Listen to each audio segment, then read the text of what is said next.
Hello and welcome to this special edition of Sports Clinic here on Unilag TV. It's a special edition as we look forward to the UEFA Champions League final that's going to be taking place on Saturday between Real Madrid and Liverpool. And of course, joining me today, as usual, I've got Ayo Oloyede as we discuss the chances of Liverpool against Real Madrid looking to set an unprecedented record in the Champions League. Why?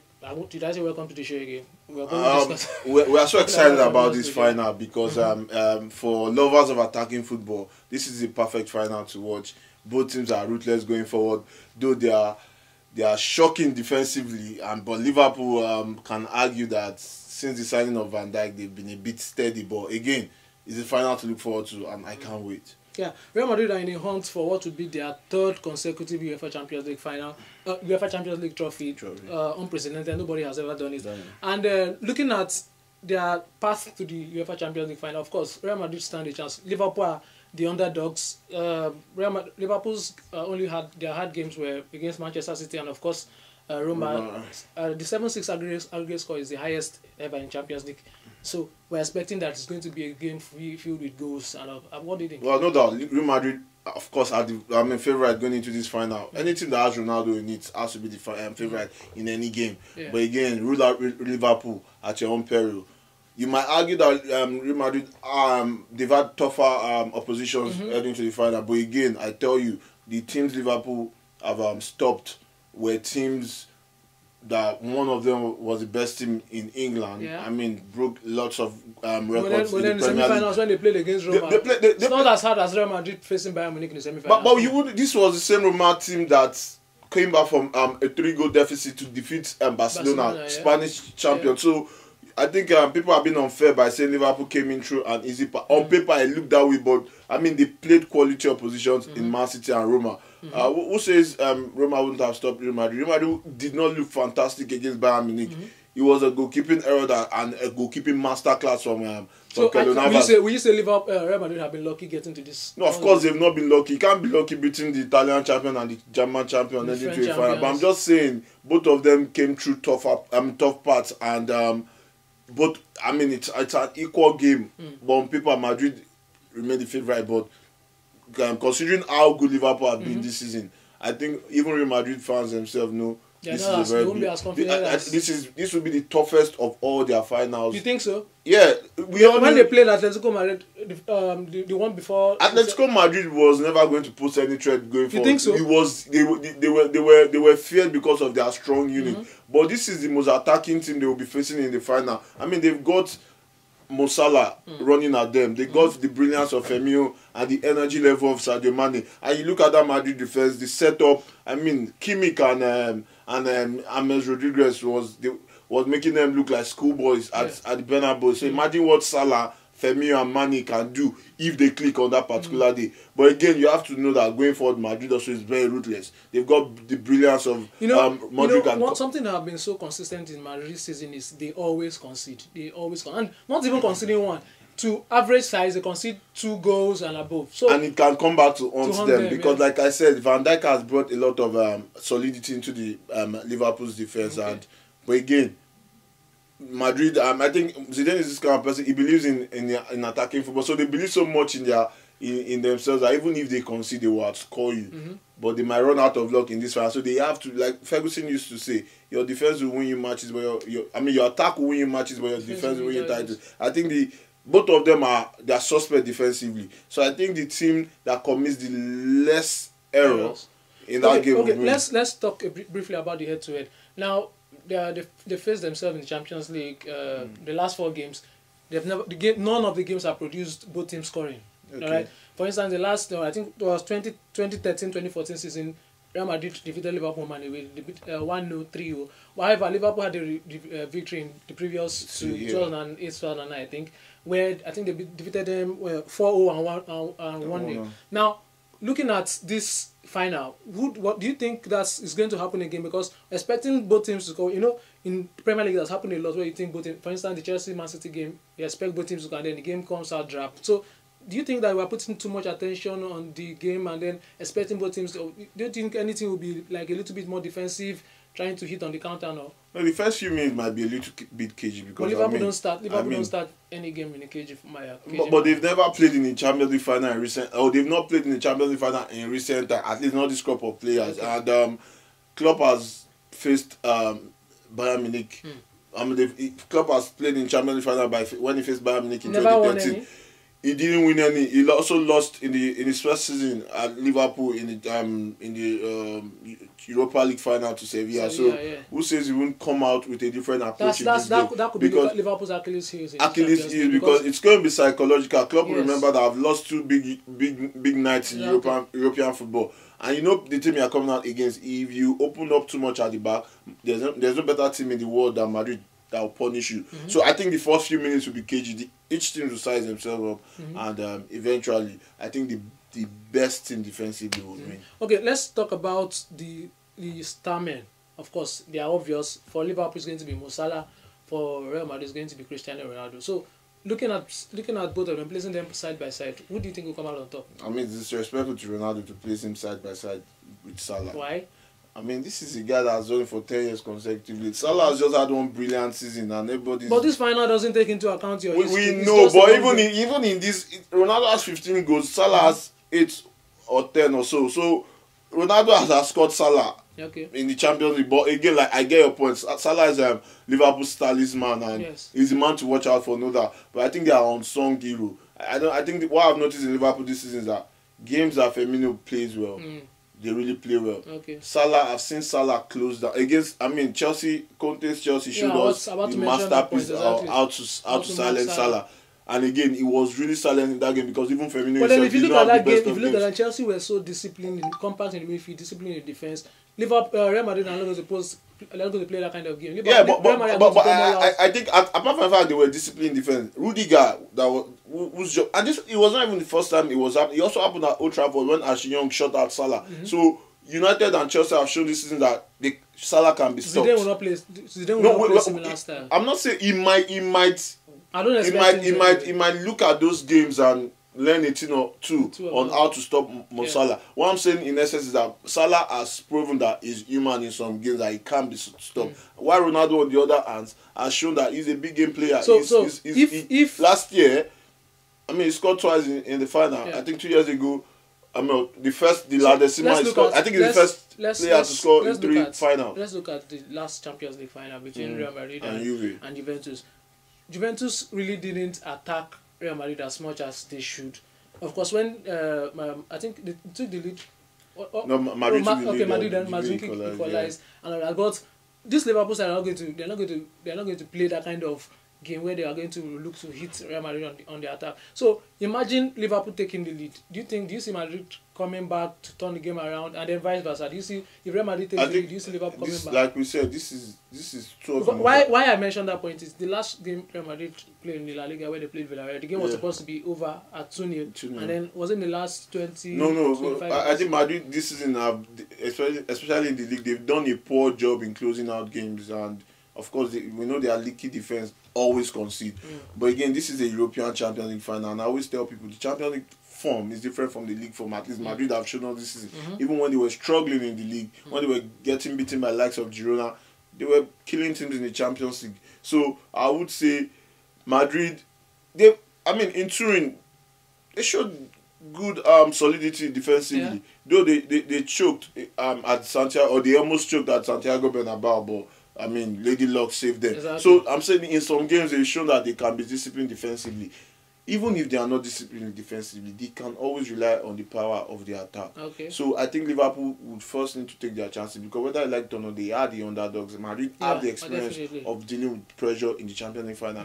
We've not seen this Liverpool team play before in the Champions League. Who says they would not choke in that final? Who says we will see the same Liverpool saw at Anfield against Roma and the bootlegs against Man City? Who says we'll see that same Liverpool team in the final? Okay, let's talking about Liverpool now. The weak links, because they are going to have several inexperienced people in their backline. Alexander Arnold, this is probably going to be the biggest game of his career. Of course. He's probably 19, facing Ronaldo. So you think he's the weakest link there? Well, there's a difference between being a weakest link on paper and in reality. In every game, when you see Arnold, you look at him as a suspect because of his age and inexperience. But I mean, We saw against Roma both legs. He was perhaps their best player outside of the front three. He was very disciplined defensively. He was putting in shifts going forward. So it might be. We've seen 19-year-olds or like this Crystal Palace defender. I can't remember his name now. In his first game was against United, and I mean he gave the man of the match performance. So who says a 19-year-old defender in Alexander-Arnold, who is going to have a crazy summer because he has been picked in the English national team, and this is like an advertisement for him to show Gareth Southgate that I can stop the best player in the world. Who says I shouldn't start for England at the World Cup? So I think he will be motivated. He has shown that he can deal with pressure. So I feel he's going to give a good account of himself. And again, let's be fair on this, but how many defenders in the world can stop Cristiano Ronaldo? So I don't think he should be judged based on Ronaldo's performance. But I don't think he is the weakest link. I think Lovren, if he starts, will be their weakest link. So on a final note on this, who are you picking to win the final? Well, I think my head says Madrid and my heart says Madrid. Your heart says Madrid. I remember that you're Manchester United fan. So there is no way I'll be rooting for Liverpool. Anyway, for me, I think Liverpool. I want Liverpool to win the UEFA Champions League final. Okay, we're going to go on a quick break. When we come back from this break, we're going to talk briefly about Arsenal and the appointment of Unai Emery. Don't go anywhere. We'll be right back after this.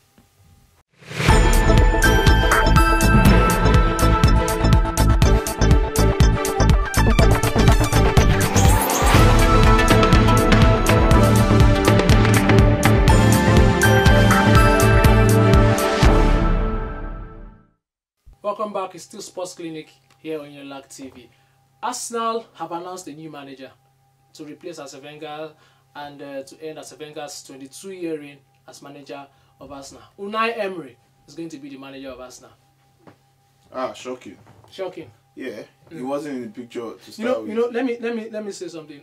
I saw the press conference of introducing Unai Emery, and Ivan Gazidis, the CEO of Arsenal, says, and they said, "Those who know don't speak, and those who speak don't know." And that's why I said shocking. We can only believe what we hear. What we were hearing, I mean, after the season, prior to this appointment, Emery was not even in the picture, and that's what the media made us. That's why I said now. That's why I said it was shocking to me because it was really so sudden. We didn't think it was going to be the one, but again, you can't deny that he's the most experienced of all. All of them. I heard when he had his interview, he blew them away with his detailed analysis of every single player, including players like what's his name? What's this 19-year-old? No, not Iwobi. There's this 19-year-old. Okay. I remember.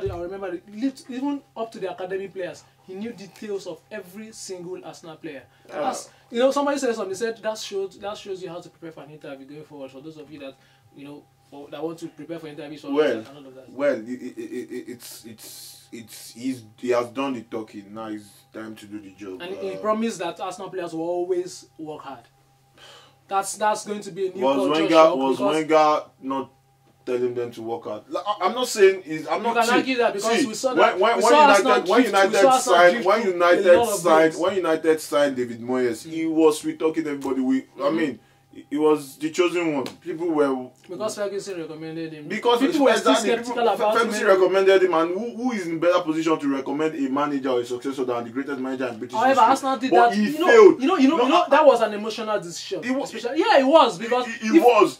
But looking at what he did with Everton, I mean, this was a manager that brought Everton. And how many managers were shortlisted for the Manchester United job? Well, we don't have that. We don't have that figures. But for instance, what I'm saying in essence is that interviewed 10 managers. He did brilliantly well at the interview. It does not guarantee that he's going to have a brilliant Arsenal career. Looking at his career, for instance, he has won domestic trophies in everywhere he has gone to. And then PSG, of course, he had problems with PSG, but however, like I said, he's the most experienced manager. I mean, available except from the likes of Ancelotti. But what I'm saying is that this is a different managing the Premier League is a different kettle of fish. At PSG, he won the treble, but people still criticize and crucify him a lot because expectation at PSG. I mean, you need to win the league. winning the league, just like winning the league with Bayern Munich and saying you have a successful season. They are supposed to win the league, like, because they are easily the biggest team or the richest team in the league. I hear he had issues with managing egos in the PSG dressing room. He goes with managing. He goes with being a coach in a big club. But that's not. Last night he's not going to have similar problems. Why? Who said so? Who's the biggest player last night, for instance? Ozil is a big player.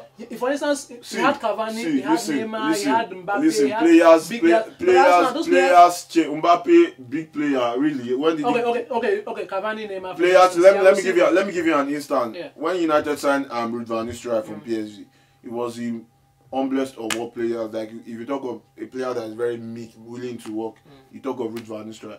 But eventually, things started to happen, and he also showed that he's got attitude in him. He gave Ferguson of all people attitude. I mean, they had argument. Ferguson had to start benching him for Luisa. So I'm saying these things can happen. It goes with managing in a big club. You always have ego clashes in a big club, because even if you don't have big players now, there are chances that you sign big players in future. So he needs to learn how to. Even Mourinho, as experienced as he is, he's having problem in the dressing room. He had problem in the dressing room at Real Madrid. So irrespective of how big you are as a manager, you are going to have problems in the dressing room, and your job as a manager is to manage it. Anyway, going forward, how do you see Arsenal's performance in the league next season? Do you think, of course, winning the league is probably not... I think Arsenal, they have a very good team going forward. He just needs to look for the defensive balance. And I think if he can get that right, Arsenal, they will compete for the league. So who are they going to replace in the top 4, for instance? They are going to replace anything that does not prepare properly for the season. That's a general statement. That's not what I can't tell. No, looking for from where we are, from where we are. Well, maybe the team that finished 4th, Tottenham.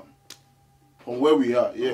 Because you cannot say they are. And then remember that Chelsea too are going to be competing for the top 4 as well. So it's going to be exciting. Exactly. That's why the Premier League is the best. So as we round off, Fred is looking like he's coming to United. I mean, as a United fan, I'm too excited because I'm not even excited about any United signing, because I'm Mourinho out.